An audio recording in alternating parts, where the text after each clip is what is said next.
എൻ്റെ പേര് റജി. ഞാൻ കേരള ലോട്ടറി എടുക്കുന്ന ആളാണ്. ചെറിയ ചെറിയ സമ്മാനങ്ങൾ പ്രൈസൊക്കെ എനിക്ക് കിട്ടിയിട്ടുണ്ട്.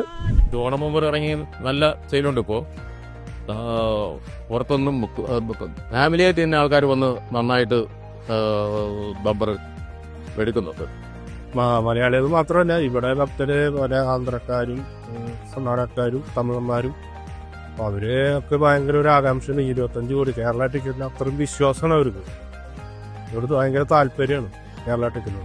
പിന്നെ 2-3 ഫസ്റ്റ് പ്രൈസ് ഇവിടെ കിട്ടിയിരുന്നല്ലോ, അബർ സ്റ്റേറ്റിൽ കിട്ടിയല്ലോ. അതും കൂടി അറിഞ്ഞോട് കൂടിയിട്ട് അവർക്ക് നല്ല താല്പര്യമായി സെക്കൻഡ്. ഇത്തവണ ഓണം ബമ്പർ നല്ല സെയിലാകാനാണ് സാധ്യത. ഇത്തവണത്തെ ഓണ ബമ്പർ എന്തുവരെ ഞാൻ എടുത്തു. നല്ലൊരു സമ്മാനവും പ്രതീക്ഷിക്കുന്നു. അത്രയ്ക്കും വിശ്വാസമാണ് എനിക്ക് കേരള ലോട്ടറി. സൂപ്പർ ഹിറ്റായി തിരുവോണം ബമ്പർ ഭാഗ്യക്കുറി. 1-ാം സമ്മാനം 25 കോടി, 2-ാം സമ്മാനം 1 കോടി വീതം 20 പേർക്ക്, 3-ാം സമ്മാനം 50 ലക്ഷം വീതം 20 പേർക്ക്, കൂടാതെ മറ്റനവധി സമ്മാനങ്ങളും. ടിക്കറ്റ് വില 500 രൂപ. നറുക്കെടുപ്പ് സെപ്റ്റംബർ 27-ന്. എടുത്താലേ അടിക്കും. കേരള സംസ്ഥാന ഭാഗ്യക്കുറി. വിശ്വസ്തം, സുതാര്യം, ജനകീയം.